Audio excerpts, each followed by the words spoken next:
Hello friends, स्वागत है आप सबका आज के इस नए क्लास में। आज के वीडियो में बात करने वाले हैं MJC MIC4 हिस्ट्री यूनिट 1 के बारे में, जो कि सेमेस्टर 3rd में पढ़ना है MJC के रूप में। तो जिनका भी MJC में हिस्ट्री है और वे 3rd सेमेस्टर में है, तो उनके लिए यह वीडियो महत्वपूर्ण होने वाला है। तो आज के वीडियो में यूनिट 1 पे चर्चा करने वाले हैं। तो यूनिट 1 में 2 टॉपिक को पढ़ना है, एक पुनर्जागरण और एगो सामंतवाद को पढ़ना है। पुनर्जागरण और सामंतवाद को। तो चलिए सबसे पहले देखते हैं पुनर्जागरण को। पुनर्जागरण क्या होता है? तो पुनर्जागरण शब्द का अर्थ है फिर से जगना। तो पुनर्जागरण शब्द का अर्थ फिर से जगना होता है। यह फ्रांसीसी शब्द रेनेसां से बना हुआ है।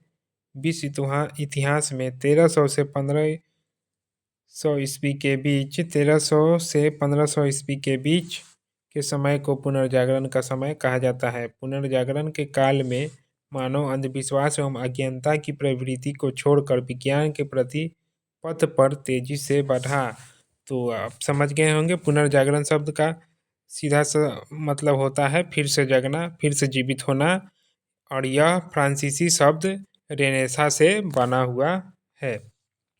विश्व इतिहास में 1300 से 1500 ईस्वी के बीच के समय को पुनर्जागरण का समय कहा जाता है। तो पुनर्जागरण का समय कब से कब तक को कहा जाता है? 1300 ईस्वी से 1500 ईस्वी के बीच को पुनर्जागरण का समय कहा जाता है। पुनर्जागरण के काल में मानव अंधविश्वास एवं अज्ञानता की प्रवृत्ति को छोड़कर विज्ञान के प्रति प्रगति पथ पर तेजी से बढ़ा। तो यही होता है पुनर्जागरण। पुनर्जागरण के कारण क्या क्या थे? तो पहला कारण था पुनर्जागरण का धर्म युद्ध। धर्म युद्ध ईसाई एवं मुस्लिम धर्म को मानने वाले लोगों के बीच में हुआ। तो धर्म युद्ध किसके किसके बीच हुआ? तो धर्म युद्ध ईसाई एवं मुस्लिम धर्म को मानने वाले लोगों के बीच में हुआ था। दोनों ही धर्म को मानने वाले लोग जेरूशलेम पर अपना अधिकार बनाए रखने के लिए इस युद्ध को किए थे। तो किस लिए यह युद्ध किए थे? जेरूशलेम को अपना बनाने के लिए, उस पर अधिकार बनाए रखने के लिए इस युद्ध को युद्ध किए। तो धर्म युद्ध ईसाई एवं मुस्लिम धर्म को मानने वाले लोगों के बीच हुआ था। तो ईसाई वाले मानते थे कि नहीं, जेरूशलेम पे अधिकार मेरा होगा, और मुस्लिम वाले मानते थे कि नहीं, जेरूशलेम पे अधिकार मेरा होगा। और इसी को लेकर दोनों में क्या हुआ? युद्ध हुआ। तो यही धर्म युद्ध कहलाता है। इस युद्ध को किए थे जिससे ईसाई धर्म को मानने वाले लोग पराजित हुए। क्या हुआ? पराजित हो गए। ईसाई धर्म को मानने वाले लोग जो है पराजित हो गए, मतलब ये हार गए। ईसाई धर्म वाले हार गए और मुस्लिम धर्म जीत गए। मानने वाले लोग पराजित हुए, परंतु इस धर्म के कारण ईसाइयों का संपर्क तुर्क मुसलमान के साथ हुआ। हार तो गए, लेकिन पॉजिटिव चीज़ यह हुआ कि इनका संपर्क जो है तुर्क मुसलमान के साथ हो गया, जिससे उन्हें कई नवीन चीज़ों को सीखने का मौका मिला। और इस प्रकार अब उनके अंदर स्वतंत्र चिंतन की भावना का विकास हुआ और इस प्रकार पुनर्जागरण की पृष्ठभूमि तैयार हुई।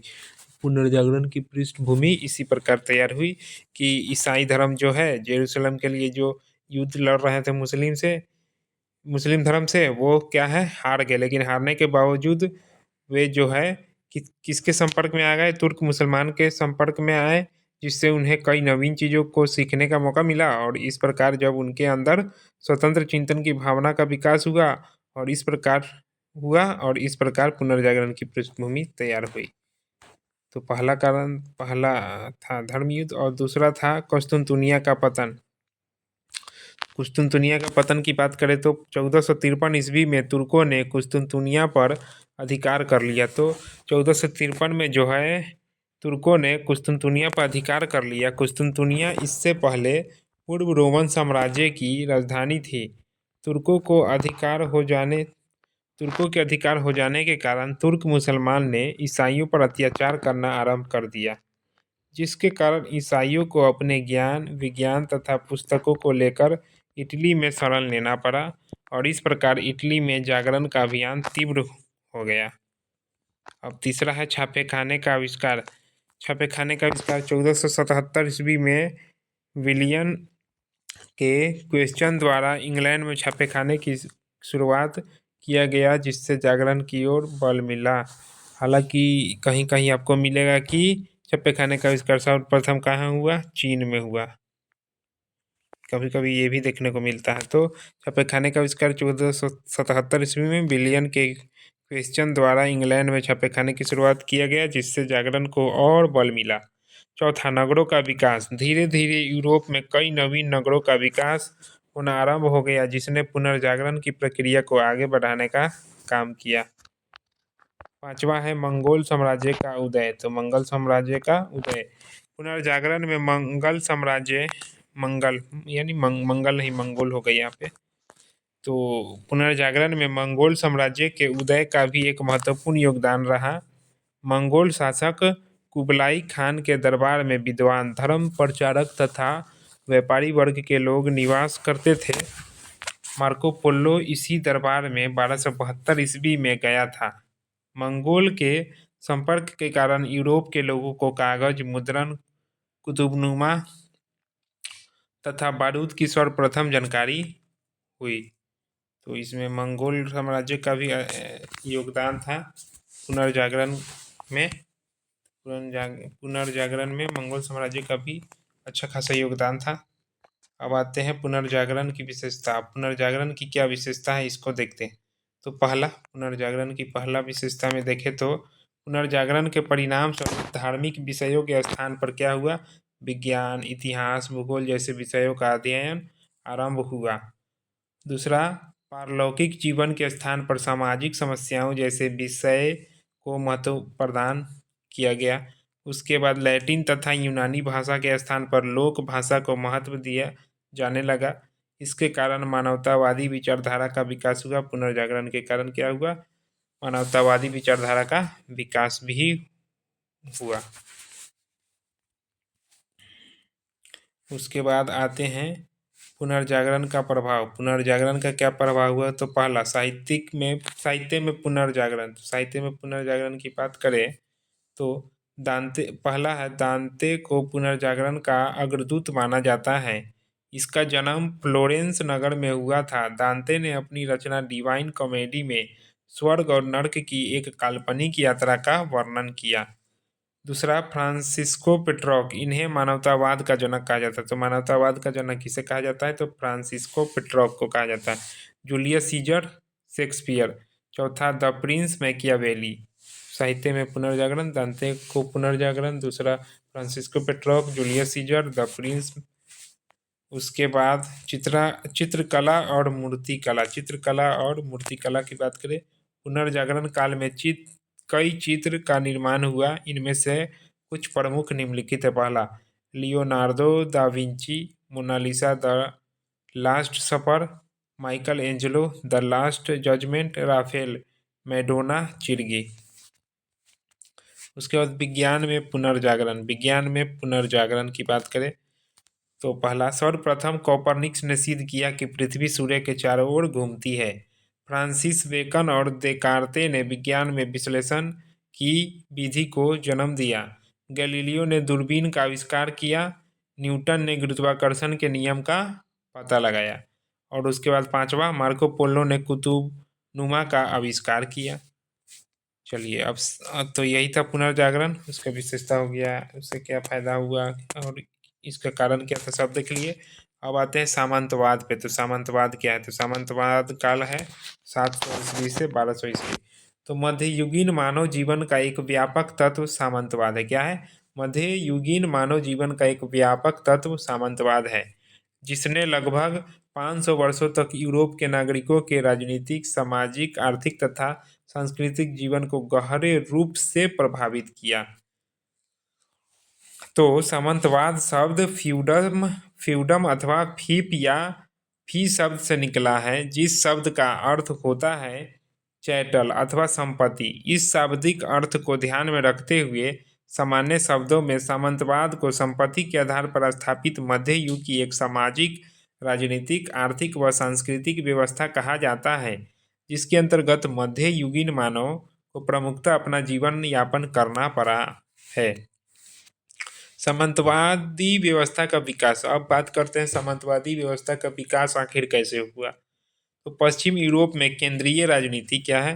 पश्चिमी यूरोप में केंद्रीय राजनीतिक शक्ति के अभाव के कारण सामंतवाद का विकास हुआ, क्योंकि इस समय पश्चिमी यूरोप कई छोटे और बड़े राज्यों में बिखर गया था। ऐसी स्थिति में स्थानीय सामंत राजा की तुलना में अधिक शक्तिशाली हो गए। तो क्या कारण था? तो इसका सबसे बड़ा कारण यही था कि राजा का कमजोर होना, सामंतवाद के सामने राजा का कमजोर होना। तो सामंतवाद कौन होता है? जो पूंजीपति लोग होता है, तो वही होता है सामंतवाद, सामंतवादी लोग। तो उसके आगे जो है ना, वहाँ का राजा जो है कमजोर पड़ने लगा है। पश्चिमी यूरोप में केंद्रीय राजनीतिक शक्ति के अभाव के कारण सामंतवाद का विकास हुआ, क्योंकि इस समय पश्चिमी यूरोप कई छोटे बड़े, और इसका कारण क्या था? छोटे बड़े राज्यों में बंट गया था और राजा भी कमजोर हो गया था, सामंतवादी का पावर बढ़ गया था। इसलिए ऐसी स्थिति में स्थानीय सामंत राजा की तुलना में अधिक शक्तिशाली हो गए और सामाजिक मामलों को नियंत्रित करने लगे।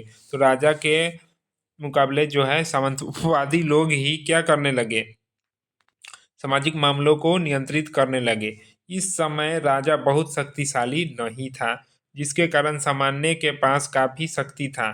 सामंत, सामान्य नहीं, सामंतों के पास होगा, यहाँ पे सही कर लीजिएगा, ये होगा सामंतों। जिसके कारण सामंतों के पास काफी शक्ति था।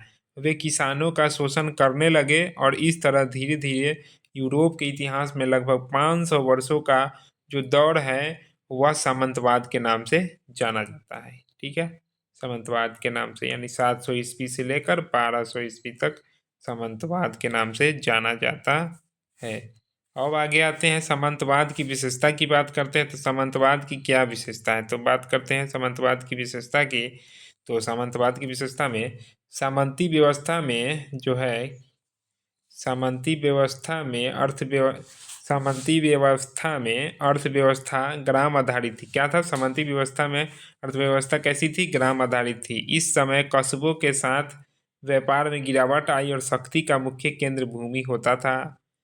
किसान सामंत की भूमि पर काम करते थे, जिसे जागीर या मेनरों में संगठित किया गया था। प्रत्येक मैनर में एक घर यानी सामंत का घर, किसानों के लिए खेती करने हेतु भूमि, किसानों के लिए रहने का घर होता था। मैनर में जितना उत्पादन होता था उसे सामंत और किसान द्वारा उपयोग किया जाता था। इससे बहुत कम वस्तु का निर्यात किया जाता था। सामाजिक प्रणाली। अब सामाजिक प्रणाली की बात करते हैं विशेषता में। सामाजिक प्रणाली में जो है राजा, पहला राजा, इस समय भले ही राजा समाज में सर्वोपरि था, लेकिन उसकी शक्ति सामंतों के सामने क्या था? कम था। दूसरा सामंत। सामंत इस समय दो वर्ग में बैठे हुए थे, अधिपति सामंत और अधीनस्थ सामंत। अधिपति सामंत स्वतंत्र थे, अधीनस्थ सामंत अधिपति सामंत के ही अंतर्गत आते थे।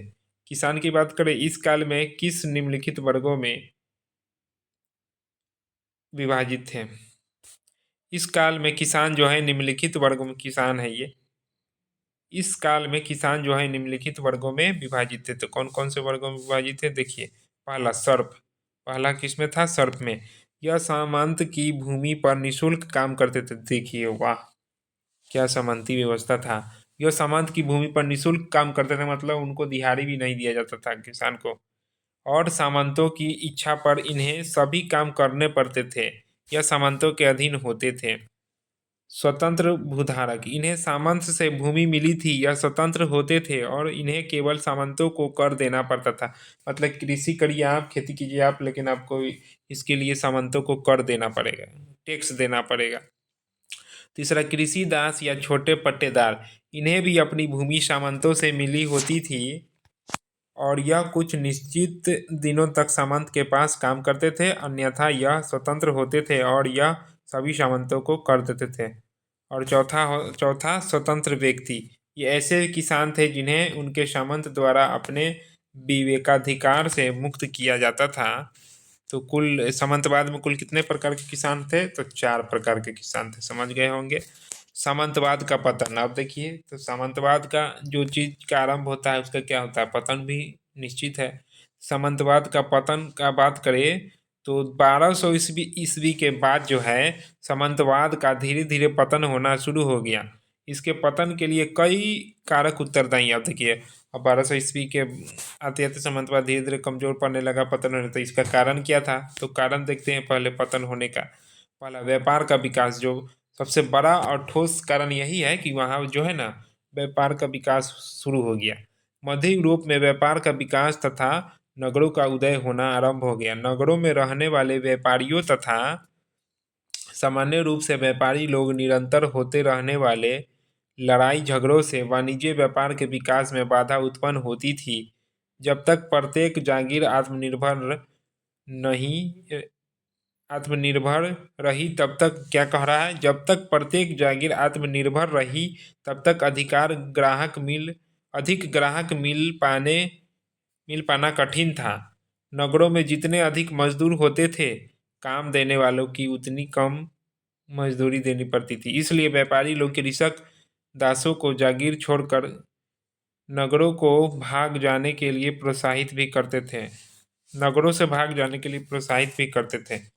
जागीर से 1 वर्ष और 1 दिन तक बाहर रहने के बाद कृषक दास स्वतः एक स्वतंत्र मनुष्य बन जाता था। उसके अतिरिक्त बेनिस जेनोवा। दूसरा, राजाओं और व्यापारियों के बीच समझौता। राजाओं और व्यापारियों के बीच क्या हुआ? समझौता हुआ। सामंत भूमिपति राजाओं के लिए निरंतर चुनौती जैसे बन रहे थे, परंतु जब बहुत से भूमिपति सामंतीय युद्ध में और धर्म युद्ध में मारे गए तब राजाओं की शक्ति बढ़ गई। व्यावसायिक तथा व्यापारी लोग सरदारों के मुकाबले में राजाओं का समर्थन करते थे, क्योंकि वे अनुभव करते थे कि एक सुदृढ़ केंद्रीय शासन उनके वाणिज्य व्यापार के लिए हितकारी है। उन्होंने जो धन राजा को दिया उससे राजा सैनिक को भाड़े पर रख सकता था। इस प्रकार वह सामंती भूमिपतियों और सुरमाओं की सैनिक सेवा पर निर्भर न रहा। इन दोनों वर्गों ने आपसी समझौते करके राष्ट्रीय आर्थिक और प्रशासनिक पद्धति का एकीकरण किया और सामंतवाद के टिमटिमाते